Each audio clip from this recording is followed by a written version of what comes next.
The stagecoach rattled like a broken rattle down the long road of dust and stone, its wheels shrieking against ruts that had been carved by years of weary hooves.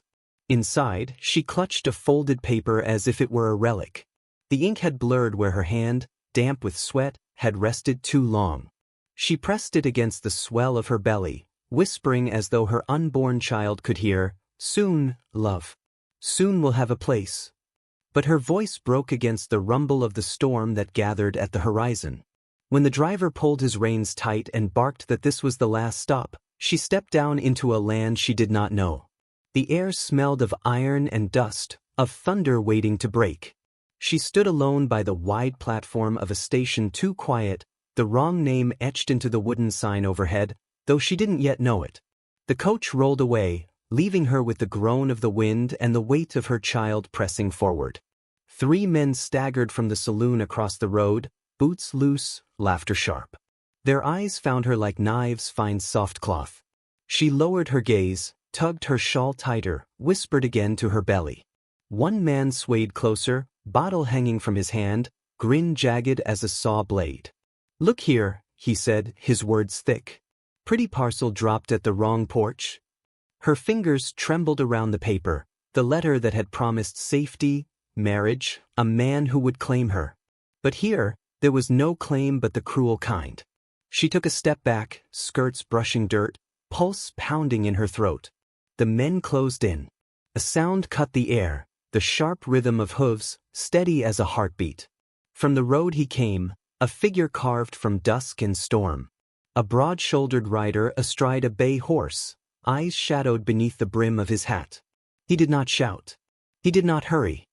He simply drew his horse to a halt between her and the men, slid down with the grace of a man who had lived in the saddle his whole life. His boots struck dust, and the silence that followed was louder than any cry. The men shifted, the bottle tipped and spilled. The rider's hand rested on the rifle slung across his back, but he didn't raise it. His gaze was steady, dark as a storm cloud, and the men faltered under it. One spat, cursed, but stepped back all the same. Like dogs denied a bone, they slunk away into the night. She stood trembling, the wind lifting strands of hair against her damp cheek. The rider stooped, picked up her letter from the dirt. His thumb brushed the ruined ink.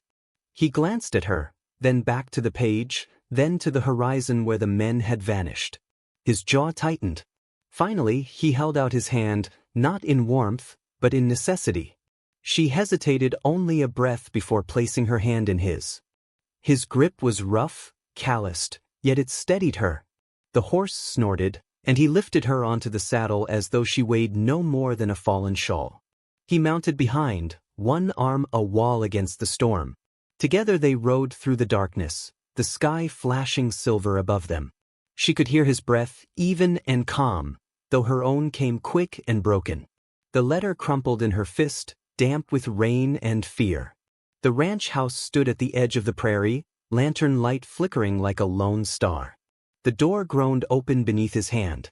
Inside, the air smelled of smoke and bread gone stale. He lit the lamp with practiced ease, the glow softening the lines of his face, lined not with age, but with solitude. He set a chair by the hearth, guided her to it, poured water into a tin cup, and slid it across the table.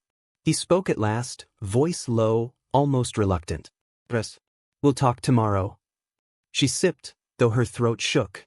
He tended the fire, the orange light painting his scarred hands, the hands that had raised a rifle yet now only stirred embers.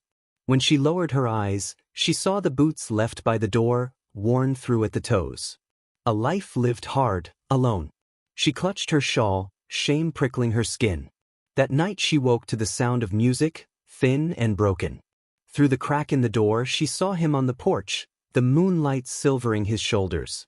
A harmonica rested in his hands, the melody halting, as though even the instrument had grown and used to company.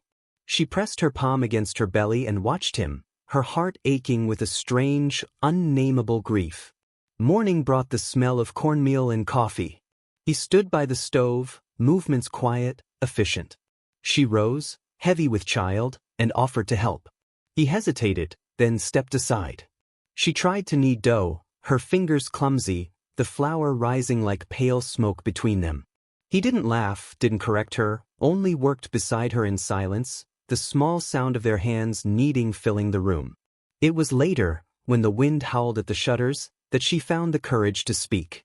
"I was meant for another," she whispered. "A man promised by letter. But the coach left me here. I don't know where I belong." He turned the letter in his hands again, the ink run nearly to nothing. He said nothing, but the set of his jaw told her he understood. The name on the page was wrong. She had been left at the wrong doorstep. She tried to explain, haltingly, the desperation of her kin, the bargain struck to rid themselves of a burden, her shame swelling with her belly. How strangers spat at her in the last town, called her foolish, cursed her unborn child. Her voice broke when she said it, and she turned her face away. He did not touch her, did not offer words. He only let the silence carry her grief until she could breathe again. A rider came the next day, face tight with warning. The man meant to claim her. The cruel suitor who had written the letters knew she was near. He was coming. The words struck like frost. The rancher moved without fuss. He oiled the rifle, checked the latches, tested the barn doors against the wind. She tried to help, carrying wood, her arms trembling under the weight. She stumbled. His hand caught her arm, steadying her. He let go too soon, as if afraid of lingering, but the warmth remained. That night the storm broke, rain lashing the windows, thunder rolling across the plains. She sat by the fire, shawl clutched to her chest, eyes fixed on him as he stood by the door, rifle resting against his palm. He said only, "Stay near the fire." The torches came first, their glow dancing in the sheets of rain. Then voices, loud, mocking, demanding. She pressed her hand to her belly, the child kicking as though sensing the danger. The cruel suitor rode forward, rain streaming down his face. His words rang out. "She's mine. Give her over." The rancher stepped onto the porch. The rain slicked his hat brim, his shirt clung to his back, but he stood tall, rifle steady. His voice cut through storm and thunder. "She ain't yours." Silence stretched, then gunfire split the night. Sparks leapt from wetwood. Horses screamed. She cried out, dropping to the floor, pressing her hands to the earth as if she could steady the world itself. Through the window she saw him stagger, blood staining his sleeve. The suitor laughed, boots splashing through puddles, raising his pistol. Something inside her rose like fire. She pushed to her feet, the weight of her belly making every step agony, and opened the door. Rain slashed across her face, soaked her dress to her skin. "I will not go with you," she said. Her voice shook, but the words carried. The storm seemed to pause, listening. The suitor faltered, disbelief breaking his sneer. The rancher seized the moment, lifted his rifle and fired. The shot rang true. The suitor's men scattered, torches falling into the mud, their threats swallowed by the rain as they fled into the night. The storm ebbed slowly, as if reluctant to leave. She knelt beside the rancher, pressing her shawl to his bleeding arm. Her tears mingled with the rain on his face. He met her eyes, his own steady though softened, and for the first time his voice trembled. "You gave me a reason." She drew a shaking breath, her lips parting, but the words would not come. Behind them, the fire still glowed within the house, a beacon against the night. She looked at the door, then at him, and felt that she had arrived not at the wrong home, but perhaps the only one meant for her. The wind shifted, carrying the last echo of hoofbeats into the distance. She whispered almost to herself, "What happens when morning comes?" His eyes held hers, and though he said nothing, the answer seemed to live there. Yet the silence stretched, heavy as the clouds still hanging over the prairie, leaving the question like a cliff in the darkness, unanswered, trembling and alive.